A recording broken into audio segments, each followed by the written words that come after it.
Epá, estamos bem, na graça de Deus. Pois, embora um bocado cansado, né?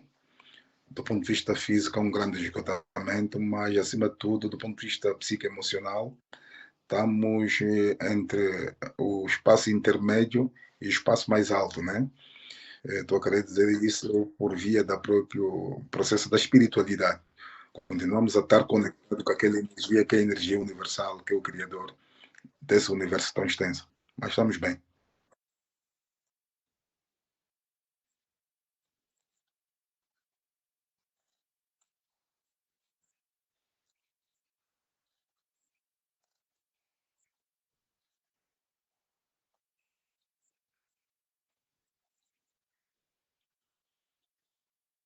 Primeiramente, ter uma consideração de espiritualidade. Eu sou uma pessoa que no passado já tinha ah, passado por um processo de meditação e muito jejum no passado. Eu estou a dizer aí praticamente há uns 10 anos atrás. Então a gente vai fazendo o reajustamento naturalmente. Com um bocado de.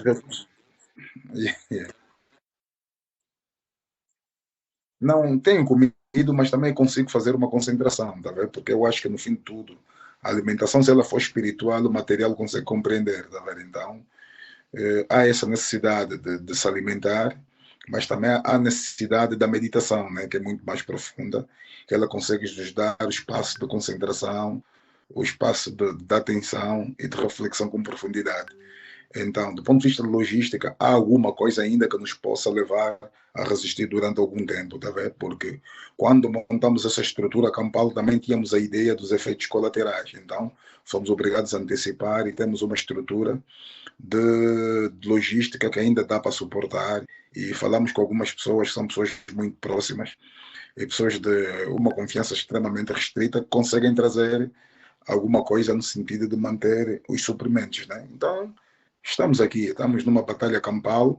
O mais importante é tentar levar a mensagem no sentido de emancipar a consciência dos angolanos para entrarmos por um processo de uma grande luta que eu acredito que o processo é longo, mas será um processo vitorioso por via da desobediência civil, né? Porque a gente não acredita de facto que estamos instaurado em Angola um governo, porque um governo tem que estar instaurado.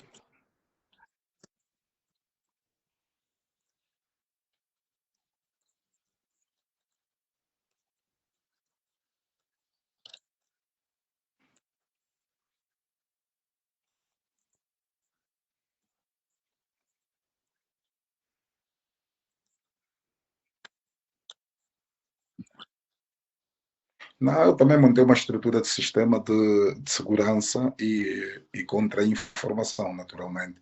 Temos aplicativos. Eu estou a usar um telefone que não tem chip de Angola, né? Se tu olhares, que eu também só falo por via WhatsApp, não falo por outras vias, né? No sentido de ser localizado pela os serviços de inteligência, o serviço de investigação criminal, o SIC, naturalmente, que são os maiores lutadores.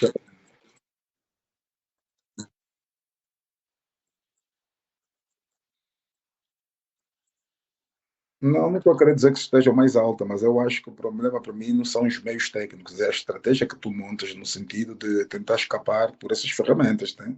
Nós sabemos que existe o CISP, que é o Sistema Integrado de Serviço Público. Ele é muito forte, o SIC é muito forte, o CINS é muito forte. Mas epá, também tenho que dizer aqui, para mim, primeiramente, a Deus, o Criador desse universo tão extenso. Não vou querer dizer que seja sorte, mas acredito que é a vontade do Criador. Então, epá, a gente vai fazer manobras de diversão, entra de um lado, sai do outro.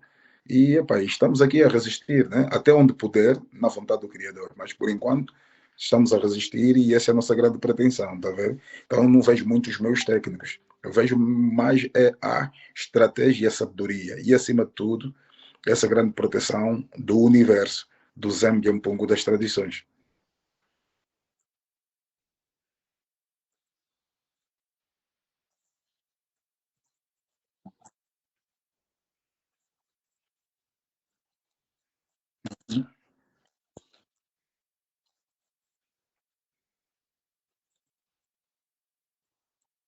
Não deixei de aparecer por uma questão muito simples. Eu não posso cooperar com a ditadura, nem posso, de facto, também cumprir com leis e medidas de coação que são injustas. Né? Por que é que eu estou vivo desde o dia 30 e hoje tu estás a falar comigo, hoje é dia 30, estou há um ano sobre o termo de identidade de residência, né? Que ele é baseado em dois aspectos fundamentais. Primeiro, a Procuradoria-Geral da República aplica um termo de identidade de residência. E nesse termo de identidade de residência, com base a própria acariação, ou seja, o interrogatório que eu passei no SIC, 6 a 8 horas de interrogatório, o que é que vai acontecer? Eles me entregam a Procuradoria-Geral da República e eles me aplicam sanções, né? Que são 5 crimes que me foram imputados. Estou a falar essencialmente associação criminosa, injúria e difamação contra a imagem do Presidente da República. O outro é associação criminosa, já citei. O outro é instigação à desobediência civil. O outro é instigação à rebelião. E esquece um outro ponto que faria, de facto, 5. E sou um indivíduo que, por via da PGR, nessas medidas de coação, sou proibido de sair do país. Não posso sair de Luanda durante 5 dias, ficar fora da cidade de Luanda. Não posso ficar durante 5 dias fora de casa. Não posso sair de Luanda sem pedir às autoridades por via da PGR. Não posso sair do país sem pedir por via das autoridades também por via da PGR. E o SIC passa dentro desse processo como um fiscalizador. Eu tenho que ter uma presença permanente, periódica, uma vez por mês, que é para assinar a minha presença de que estou em Luanda, estou localizado. Já não lembro, mas eu penso que foi aí, provavelmente em setembro, não, entre outubro ou novembro.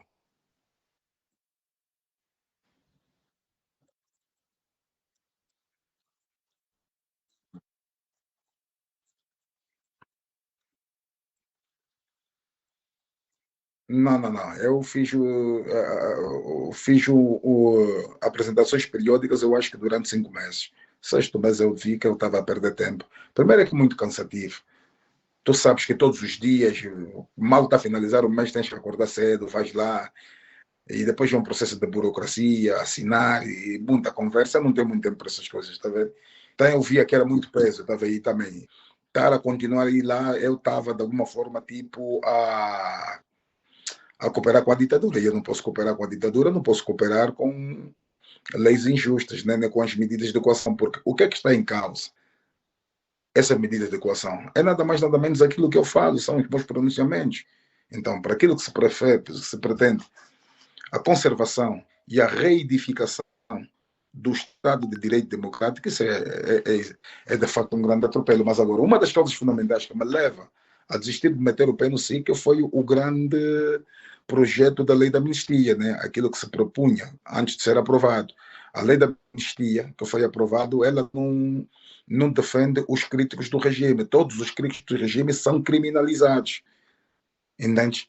Então, eu senti que não havia um espaço de liberdade para mim. Quer dizer, posteriormente eu ia passar por um processo de tribunal onde eu ia apanhar uma pena e ia estar na cadeia. Então, eu via, pá, não tenho tempo para.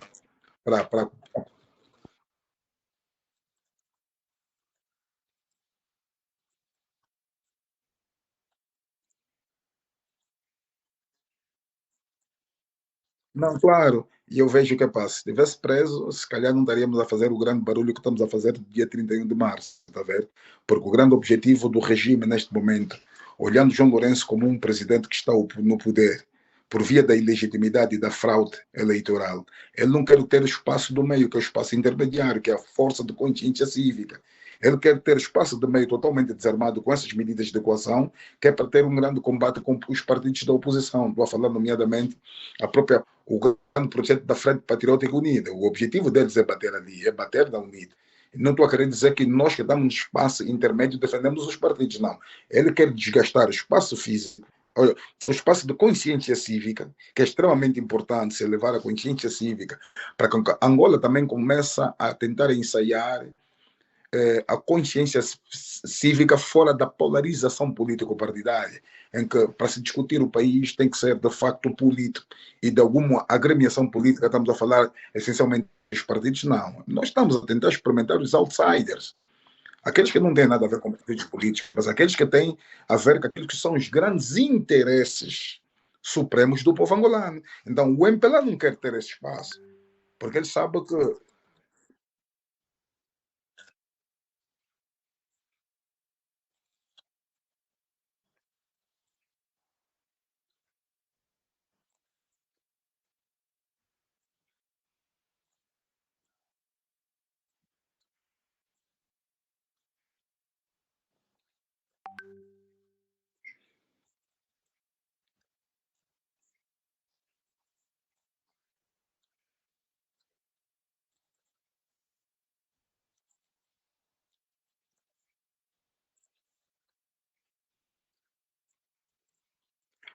não sei, se calhar é por ser um bocado mais ousado e ser um jovem com uma emoção e uma adrenalina, às vezes, um bocado mais acelerada, mas acima de tudo também controlada, né? E tenho o máximo respeito dessas pessoas que você citou, esses jornalistas, que eu tenho muito respeito e uma grande admiração. Cota Reginaldo Silva, sabe? E eu tenho dito isso cara a cara. E o Cota Graça Campos é, para mim, um grande mestre. Mas eu penso que o alcance das suas mensagens se calhar não vão ao nível daquilo que a gente faz, porque a gente inspira jovens, a gente inspira, aliás, concilia gerações, desde os mais cotas, os mais jovens e os mais putos, está a ver? Então, eu penso que seja nessa perspectiva, está a ver? E depois aqueles cotas já têm uma outra tarimba, têm também uma outra estrada, têm também um outro segmento, acima de tudo, de proteção, diferente de mim. Eu não tenho essa proteção, então vou ser sempre um elo fraco, fragilizado, está a ver? Então eu consigo respeitar a grande contribuição dos cotas, naturalmente, mas se calhar aqui o verbo tem muito mais velocidade do que a escrita, está a ver? Porque quando a gente vê os cotas, feliz ou infelizmente ainda, é muito no segmento da escrita, pois embora que eles também fazem grandes intervenções, intervenções muito profundas e muito reflexivas, está a ver? Mas eu penso que o nosso lado aqui é que eles não querem ter um espaço intermédio, não querem que se crie a elevação da consciência cívica que vai dar origem da unidade nacional. Se der origem da unidade nacional, a gente vai entrar por um processo, de facto, da própria desobediência civil, porque a gente não vai aceitar. Estamos em 48 anos de independência, mais 2 anos são 50 anos, é meio século. Meio século que não existe um contrato social, meio século que a gente não consegue ter nenhum setor da vida pública, social, econômica e política de Angola que funciona 24 sobre 24 horas e que tenha, de facto, um grande impacto na vida dos angolanos, que imponder os angolanos. Então, estamos a assistir, desde 1975, uma estrutura de poder para poder e não uma estrutura de governo para governar, para realizar os sonhos e os anseios dos angolanos. Então, a gente não quer ter essa experimentação de continuar a viver nessas condições. O mais importante agora é emancipar a consciência dos angolanos, criar a maturação para se fortificar a unidade nacional dos angolanos, estou a falar angolanos, os povos de Angola, para combater a tirania e a ditadura que está instalada em Angola desde 1975.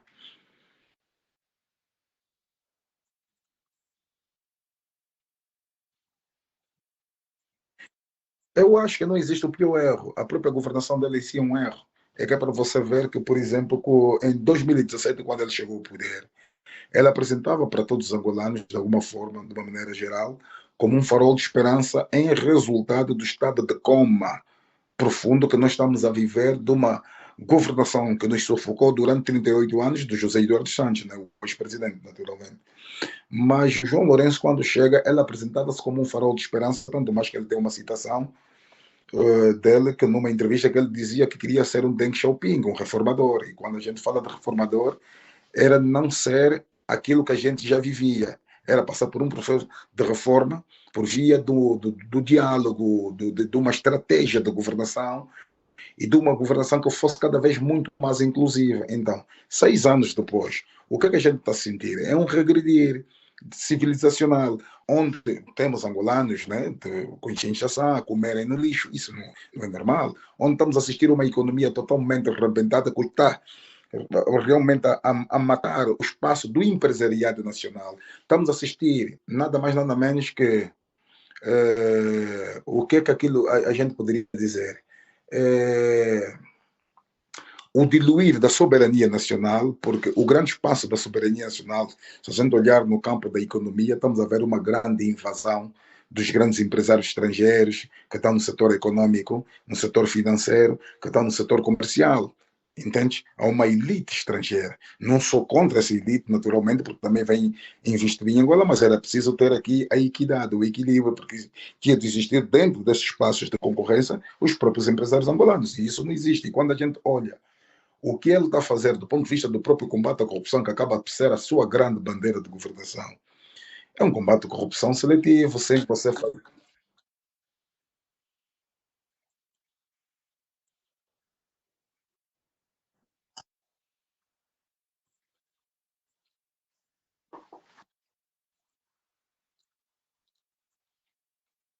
Uhum.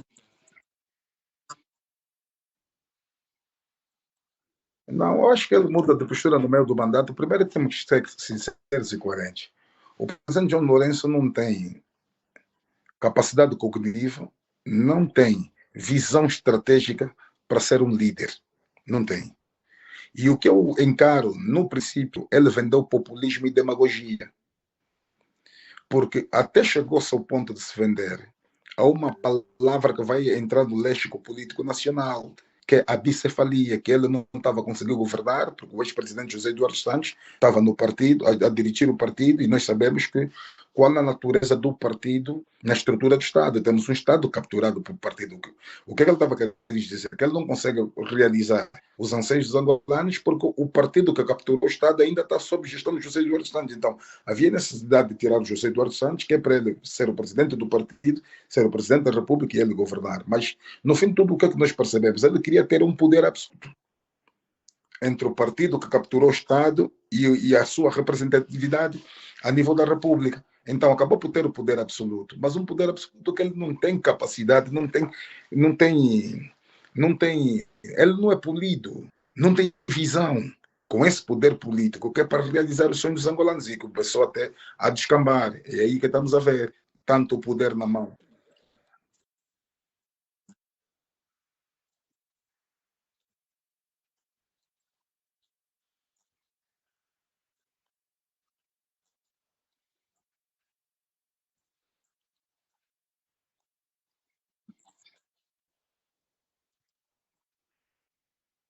Não vejo isso. Eu vejo que ele vai fazer, vai fazer. O que é que ele vai fazer? Ele consegue se impor no partido porque ele é presidente do partido e é presidente da República de Angola e o partido capturou o Estado. Então ele tem as instituições no sentido de criar medidas de coação e terrorismo psicológico contra os seus próprios parceiros. É só tu olhares o próprio combate à corrupção. É um combate seletivo. Vai para a cadeia quem ele aponta dedo. Não vai para a cadeia quem a justiça, assim, por via da transparência e da moralidade da justiça, aponta, pega o indivíduo e o coloca na cadeia. Ele tem o poder absoluto, tem, de facto, porque ele é presidente do partido. E o partido capturou o Estado desde 1975. O que ele não tem é capacidade de liderança, de entender os fenômenos econômicos, políticos e principalmente da geopolítica e geoestratégica mundial. Ele não tem essa capacidade. Não tem. É só ver que ele não é um presidente que tem um perfil de unidade, ele tem um perfil de separar. E ele não separa o país, ele separa o partido dele e depois, consequentemente, separa a sociedade. Ele está a fazer uma luta de cartéis. Neste momento que ele tem o poder absoluto, tem as instituições do Estado, ele combate todos os adversários, todos os oponentes, quer do partido, fora do partido, por via das instituições que são do Estado. Tá vendo? Isso é que é extremamente grave. Quando a gente olha para o João Lourenço, ele não tem capacidade, não tem.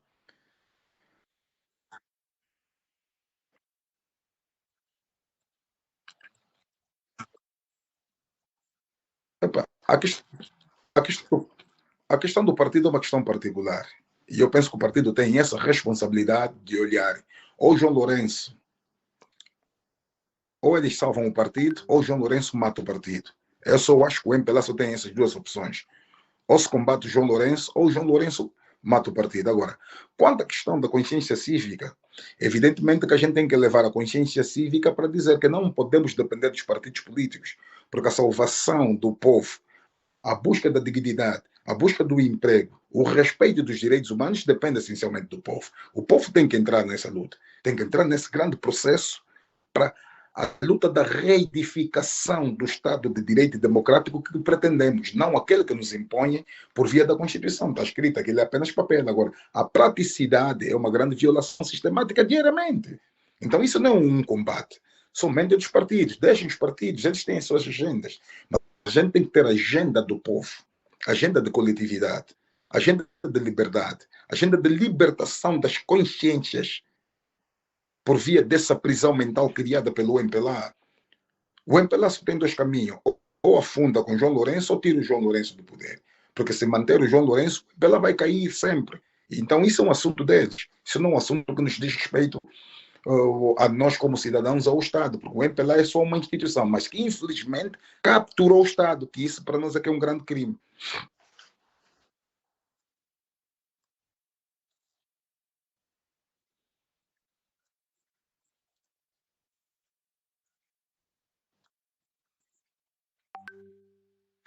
Eu penso que cada época é uma circunstância, porque na época do Agostinho também existia ativistas, na época do José Eduardo Santos também, claro que existia. O grande problema para nós é o MPLA. O maior câncer que a gente tem, o Covid-19 para os angolanos, é o MPLA. Então não está em causa o presidente da República, porque só vemos que desde 1975 que se proclamou a independência de Angola, o próprio Agostinho Neto já assassinou mais de 80 mil pessoas no 27 de maio. E ele vai criar, ou seja, vai fundar em Angola o sistema de medo e de repressão. José Eduardo Santos vai consolidar o poder, um poder de longevidade do partido único, da arrogância e da petulância. O João Lourenço está a dar sequência. Então, o grande problema é o MPLA, não é só o presidente. Pese embora que os presidentes do MPLA também são grande influência no próprio processo de governação do braço de ferro, de punho de ferro, em Angola. Entende? Então, a minha questão não é se um ficou mais duro ou o outro, não, mano. O grande problema é que a vida dos angolanos não se realiza nem com Agostinho Neto, nem com José Eduardo Santos, nem com João Lourenço. Continuamos pobres, continuamos dependentes, com uma soberania totalmente violada. Entende? Com um país que vive tu com quase 70% daquilo que a gente consome é baseado na importação. Entender? Um país cheio de recursos hídricos, um país cheio de recursos minerais, mas com uma população extremamente pobre. Estamos a entrar na casa dos quase 70% da população de Angola vive do mercado informal. Então a estrutura está apodrecida, é o MPLA que é o câncer. Não importa se é o Agostinho Neto, São José Eduardo Santos, sem o João Lourenço. Agostinho Neto teve assassinato em massa no 27 de maio de 1977. José Eduardo Santos teve genocídios. O João Lourenço tem genocídios também. Todos eles têm a mão suja e manchada de sangue. Entende?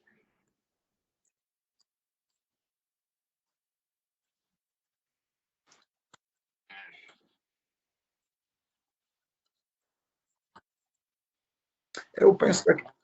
Uhum.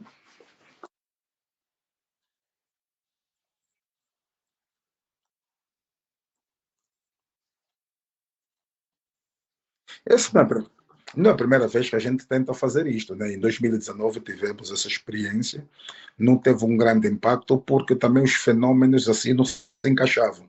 Na altura o presidente ainda não tinha, o João Lourenço não tinha ainda essa imagem totalmente chamuscada, o nível de descontentamento também ainda não era tão elevado do que hoje, em 2023, naturalmente. 2023 foi importante darmos um passo para frente para dizer, olha, o povo, a partir de hoje, tem uma palavra. Não depende dos partidos políticos, é a voz do povo. No entanto, por que ficar em casa? Está claro, dia 31 começa o processo da desobediência civil. Então, é um processo que eu disse que vai ser longo, naturalmente, vai ser cansativo, mas estamos preparados porque acreditamos numa vitória. Por que ficar em casa? Queríamos experimentar uma reflexão com profundidade de Cabinda Gunene, do Mar Leste, de todos os angolanos, em família, para refletirmos o país. Que é uma maneira muito mais profunda do ponto de vista de chocar com a estrutura governamental. Primeiro é que o Estado nesse dia, ou seja, o governo, não vai produzir riqueza. Vamos ficar em casa, vamos paralisar, e vamos ficar em casa, não vamos para a rua, também não haverá mortes. Vamos ter que salvaguardar as vidas. Não haverá polícias a tirarem gás lacrimogêneo, a baterem com pureta, a prenderem pessoas. Vamos ficar todos em casa. Então, polícia vai ter muito trabalho. Então, isso abala a estrutura do regime, porque começa a se ver que é possível se derrubar o regime por via de uma consciência coletiva na base da unidade. Então, por que o governo está a apostar muito na contra-informação, na propaganda e na contra-campanha? Porque eles percebem que estamos a abanar com a estrutura. Estamos, não o gangster, não, estamos a abanar. A campanha do povo está a abanar a estrutura. Tá vendo? Então, vamos começar de cá em cá. Não precisamos mais do dia 31. O dia 31 só será nada mais, nada menos do que a consequência de todo esse grande trabalho que o povo fez por via da grande campanha, porque já houve ganhos.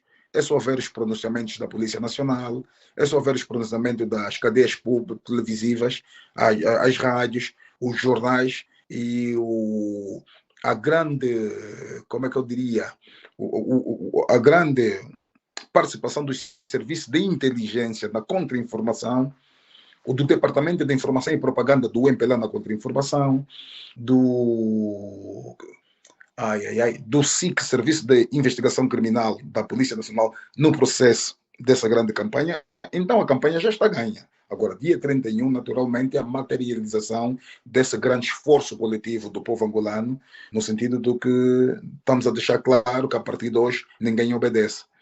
E não está muito longe. Nós vamos pressionar, e já disse, a missão é tirar o João Lourenço do poder, porque ele não é um presidente que foi eleito, ele é ilegítimo, então ele tem que sair dali.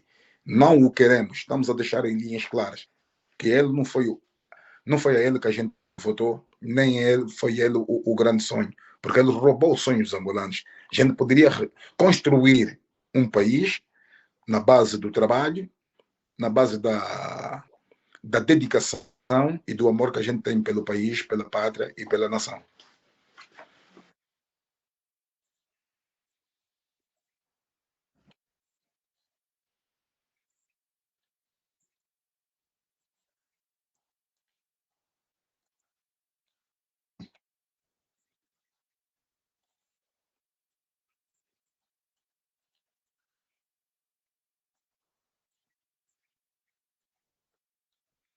Não, o grito é um grito popular, naturalmente, e nós estamos numa sociedade de coletividade, né? Num espaço de 1.246.700 km², com quase 32 milhões de cidadãos, né? Ou de habitantes. Então, o grito foi um grito popular e eu penso que isso vai comovendo os corações, quer de pessoas coletivas e pessoas e singulares, né? Então, epa, a gente sente-se feliz pela comparticipação de todos os cidadãos, cidadãos individuais, organizações, e eles entraram. É só um grito, foi somente um grito. Eu penso que a fome e a miséria está a bater para todos, graça para todo o país, da Cabinda do Guiné, do Mar Leste. Então, eu penso que é uma ação de solidariedade e a gente sente-se feliz por isso. Ninguém fez um chamamento a citar o partido A ou o partido B, não. A gente fez só, os angolanos fizeram um chamamento de coletividade e eles abraçaram a causa. Então, estamos a nos tornar uma grande família, que esse é o maior objetivo, que é o objetivo da unidade, para os angolanos entrarem no grande processo da luta, para se repor a dignidade do povo angolano e automaticamente também ressalvar aqui a soberania nacional.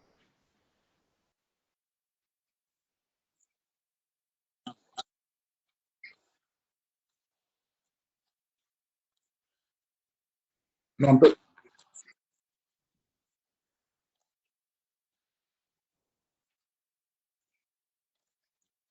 surgiu como uma intenção na internet e abraçamos a causa e levamos para frente, tá vendo? Então eu penso que isso é uma ação de coletividade, não é uma ação individual, é uma ação de coletividade porque passamos todas as mesmas dificuldades de vida, com desemprego, com fome, com a prostituição. Temos o mesmo país, um país sem rumo, um país sem futuro. Temos o mesmo indivíduo que está no poder que roubou, de facto, o sonho dos angolanos por via das Forças Armadas, do que foi legalizado por via fraudulenta do Tribunal Constitucional, que usou a polícia para criar profilaxia e terrorismo psicológico a nível das periferias e dos centros das cidades da Angola toda, que usou os serviços de inteligência e a Casa de Segurança da Presidência da República para cozinhar os resultados eleitorais. Então, quer dizer que isso é um problema de coletividade. coletividade. Isso é um sentimento nacional, é um grito de sentimento nacional e abraçamos todos.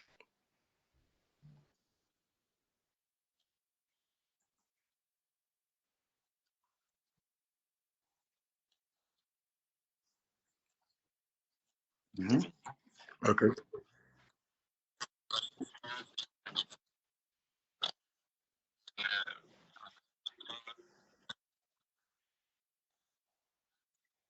Epa, a gente olha isso com toda naturalidade, porque acaba por revelar quem defende o povo e quem come no prato do MPLA e automaticamente é cúmplice, né, desse grande processo da humilhação generalizada do povo. Olhamos isso com toda a naturalidade. É normal que o Cota Salu tenha, ele tem também a sua liberdade de pensamento, mas ficamos tristes porque é um indivíduo que, na qualidade de ser jornalista, se é jornalista de facto, deveria abraçar como cidadão, tá vendo?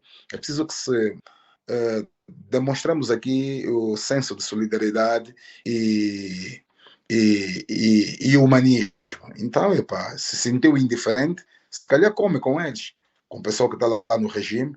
Então, epa, fez só o trabalho de boca de aluguer, no sentido de desencorajar. Mas queria dizer que o Sadu também ajudou ainda a propagar a própria campanha, porque também é um bocado da parte dele uma hipocrisia muito grande que ele demonstrou, porque ele faz um programa que chama-se o Fala Angola, que é um programa que de alguma forma passa os grandes problemas sociais dos angolanos criado pela as políticas públicas fracassadas do MPLA que não funcionam. Tá vendo?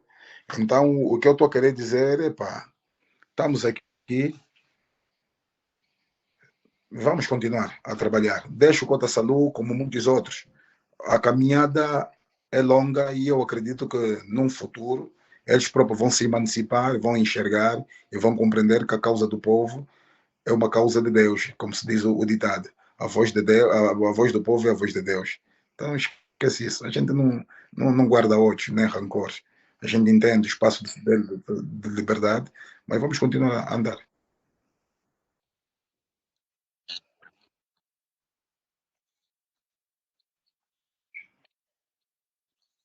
Não, vamos fazer essencialmente. Mas vamos fazer uma cobertura. Não, a partir da minha página do Facebook, Gangsta77 Facebook, vamos fazer uma cobertura amanhã, que é para fazer um respaldo, né, sobre o que de facto irá acontecer, né? E aí vamos meter o povo na linha, né, dar a sua opinião, que é para depois a gente fazer um resultado SWOT, né, uma conclusão dos prós e contras, onde podemos melhorar e no sentido de continuarmos com a grande campanha, a grande luta.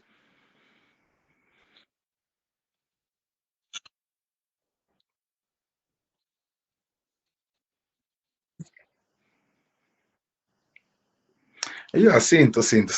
É claro, nós sabemos que o MPLA é uma estrutura que mata, é uma estrutura assassina. Então tem a vida em risco e queria, a partir daqui do Clube KTV, fazer um apelo à comunidade internacional, essencialmente à União Africana, à União Europeia, os Estados Unidos da América, a Human Rights, as Nações Unidas, que pá, eu corro perigo, sou um alvo a bater pelo MPLA, essencialmente na mão do senhor João Lourenço, porque pá, aquilo que a gente defende do ponto de vista dos pronunciamentos atrapalha a sua governação e ele não quer que apareçam indivíduos que tentam esclarecer o povo. Esses indivíduos são automaticamente vistos como alvos a bater. Então eu estou nesse processo, tanto mais que há uns dias atrás tive, de fato, a minha família, tenho irmãs minhas que foram retidas durante quase 4 horas e passaram por um processo de interrogatório muito pesado, sob uma pressão de um terrorismo psicológico, no sentido de elas tentarem falar aos torturadores do SIC onde eu estou localizado. Só que, graças a Deus, também existia uma equipa de advogados no local, conseguiram gerir o processo e elas acabaram por demonstrar maturidade e não falaram nada.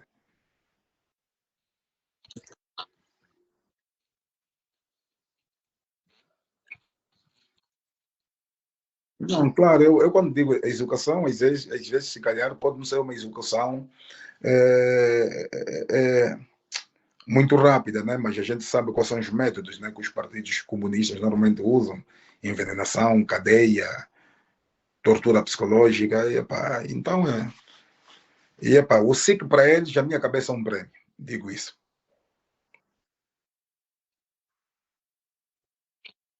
Não, prefiro correr o risco, porque o que está em causa são as convicções que a gente defende e os objetivos da gente alcançar a dignidade do povo angolano, né? Em conjunto, todos nós, não eu essencialmente, mas uma mente que cheia de medos é uma mente que não tem sonhos. Então é preciso libertar as consciências dos médios, que é para a gente, de facto, motivar os angolanos a sonharem e acreditarem, de facto, num país que os merece, que esse é o país, que é um legado dos ancestrais.